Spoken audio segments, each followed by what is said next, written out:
Hello everyone, मैं ज्योति ओलानी आपका स्वागत करती हूँ अपने यूट्यूब चैनल पर। फ्रेंड्स, पिछले वीडियो में हमने लाइसोसोम पढ़ा था। इसमें हम पढ़ेंगे एंडोप्लाज्मिक रेटिकुलम, अंतःपर्दवी जालिका। ठीक है, इसमें इसकी खोज किसने की थी? सबसे पहले पोर्टर ने इसकी खोज की थी 1945 में, और इसका नाम और इसकी संरचना दी थी। ठीक है, पोर्टर, क्लाउड और फिलियम ने विस्तार से इसे इलेक्ट्रॉनिक सूक्ष्मदर्शी द्वारा इसकी स्टडी की थी। ठीक है, गॉर्नियर ने 1897 में सूक्ष्मदर्शी द्वारा इसके ऊपर स्टडी की और ये तंतु समान क्षारक रंजी रचनाएं देखी। ठीक है, एर्गोस्टोप्लाज्म देखिए, एर्गोस्टोप्लाज्म ये जाल द्रव्य के जैसा होता है, ये इसको जाल द्रव्य नाम दिया। ठीक है, देखिए, प्रोटीन और फॉस्फोलिपिड की बनी हुई होती है ये, और इनकी मोटाई कितनी होती है? लगभग 60 एंगस्ट्रॉम के लगभग इनकी मोटाई होती है। जो ये अंतःपर्दवी जालिका है वो केंद्रक और कोशिका झिल्ली से जुड़ी हुई होती है। एक सिरा कोशिका झिल्ली से जुड़ा होता है और दूसरा केंद्रक झिल्ली से जुड़ा हुआ होता है। ठीक है, इसकी स्ट्रक्चर देखो, ये इसकी स्ट्रक्चर है।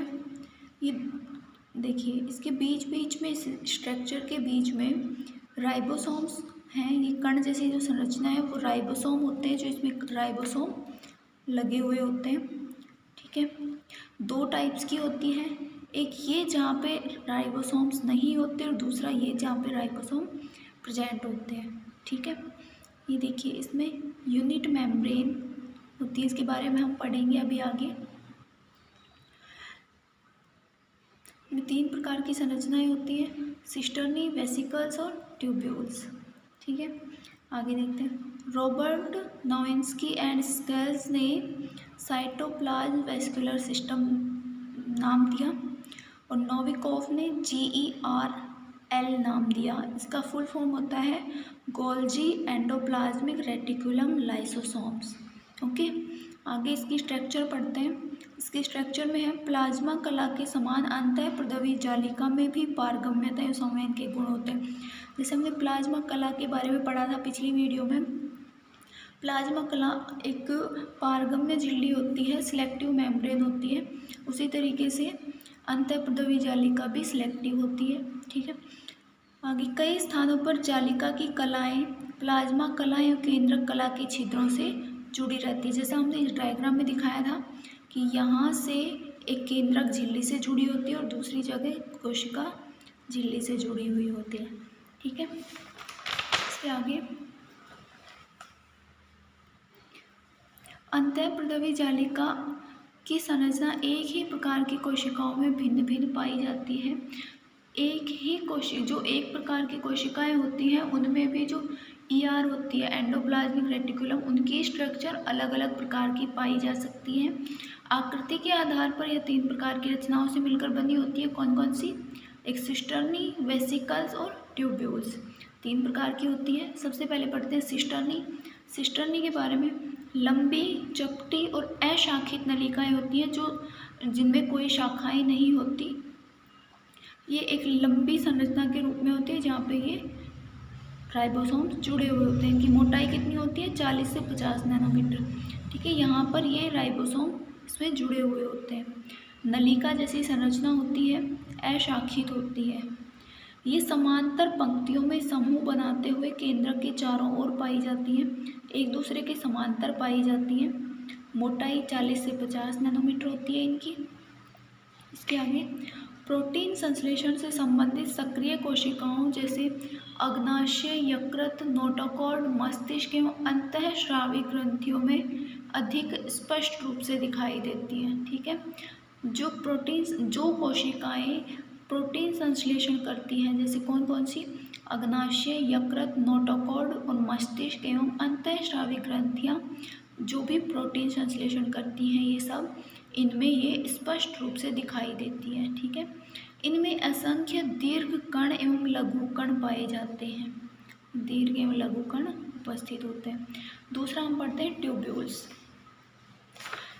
ये जालिका बनाती हैं, छोटी शाखित होती हैं, नलिकाओं के रूप में होती हैं। ये जालिका बनाती हैं, जालिका जैसी संरचनाएं होती हैं, जैसे इस प्रकार से, और साइडों में भी तो जालिका जैसी संरचनाएं होती हैं, शाखित प्रकार की होती है, इसमें शाखाएं होती हैं, ठीक है।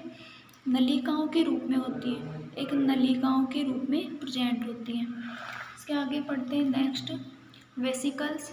ये अंडाकार रचनाएं होती हैं, ठीक है। इसके आगे टाइप्स ऑफ एंडोप्लाज्मिक रेटिकुलम। ये एंडोप्लाज्मिक रेटिकुलम कितने प्रकार की होती हैं देखिए। एंडोप्लाज्मिक रेटिकुलम दो प्रकार की होती है, कणिका रहित या चिकनी ईआर, एग्रेन्युलर और स्मूथ ईआर, या इसको शॉर्ट नेम बोलते हैं SER, स्मूथ एंडोप्लाज्मिक रेटिकुलम, ठीक है। देखिए, इस प्रकार के ER एंडोप्लाज्मिक रेटिकुलम पर राइबोसोम नहीं लगे होते, ये चिकनी होती है, ठीक है, इस पर राइबोसोम नहीं पाए जाते। यह प्रोटीन उपापचय में भाग नहीं लेती है, यानी कि इसमें प्रोटीन का संश्लेषण नहीं होता।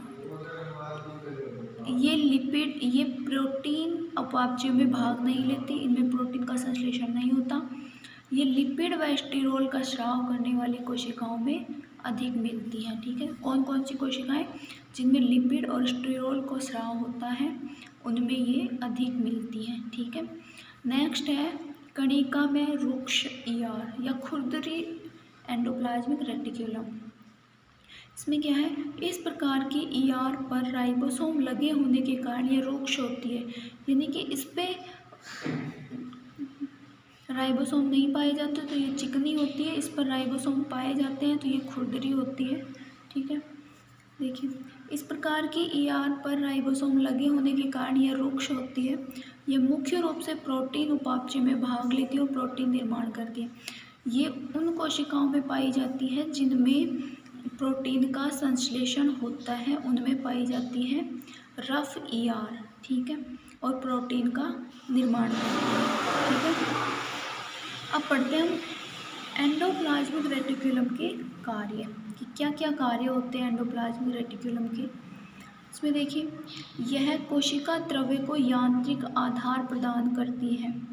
दूसरा है ER की नलिकाओं द्वारा कोशिका के विभिन्न अंगकों व बाह्य पर्यावरण के बीच घुलित पदार्थों का अभिगमन होता है।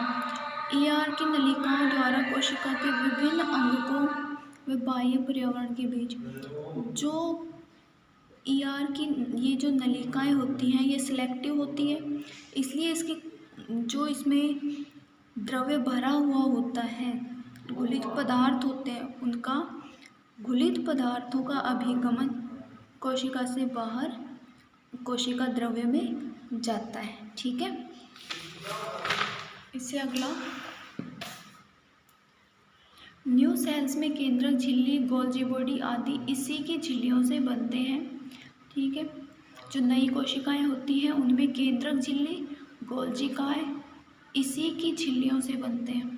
R या रफ एंडोप्लाज्मिक रेटिकुलम के राइबोसोम्स द्वारा प्रोटीन का संश्लेषण होता है। जो रफ एंडोप्लाज्मिक रेटिकुलम होती है उसमें राइबोसोम द्वारा प्रोटीन का संश्लेषण होता है, यानी कि राइबोसोम से प्रोटीन का संश्लेषण होता है। तो जहाँ जिस एंडोप्लाज्मिक रेटिकुलम में राइबोसोम पाया जाएगा उसी में प्रोटीन का संश्लेषण होगा। इसकी नलिकाएं एंजाइम्स के वितरण के लिए अतिरिक्त सतह प्रदान करती हैं, ठीक है।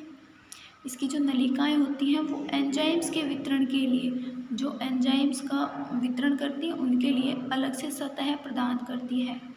आगे SER में स्मूथ एंडोप्लाज्मिक रेटिकुलम, चिकनी अंतः प्रदवी जालिका में कोलेस्ट्रॉल, लिपिड्स आदि का संश्लेषण होता है, जैसा अभी हमने पीछे पढ़ा था। ग्लाइकोजन के उपापचय एवं संग्रह में ये सहायक होते हैं। जो ग्लाइकोजन होता है उसके संश्लेषण में और उसके संग्रह में सहायक होते हैं। तो फ्रेंड्स, ये हो गया हमारा एंडोप्लाज्मिक रेटिकुलम का टॉपिक कंप्लीट। आई होप आपको अच्छे से समझ में आया होगा। अगर फिर भी आपको कोई डाउट है, कुछ समझ नहीं आया हो, तो कमेंट बॉक्स में कमेंट कर सकते हैं। वीडियो को पूरा देखने के लिए थैंक यू। वीडियो को ज़्यादा से ज़्यादा शेयर करें, लाइक करें और कमेंट्स करें अगर आपको कोई डाउट है तो, और अपने सभी फ्रेंड्स के साथ शेयर करें ताकि ज़्यादा से ज़्यादा लोग इससे जुड़ें और ज़्यादा से ज़्यादा बच्चों को इससे फ़ायदा हो। Thank you friends.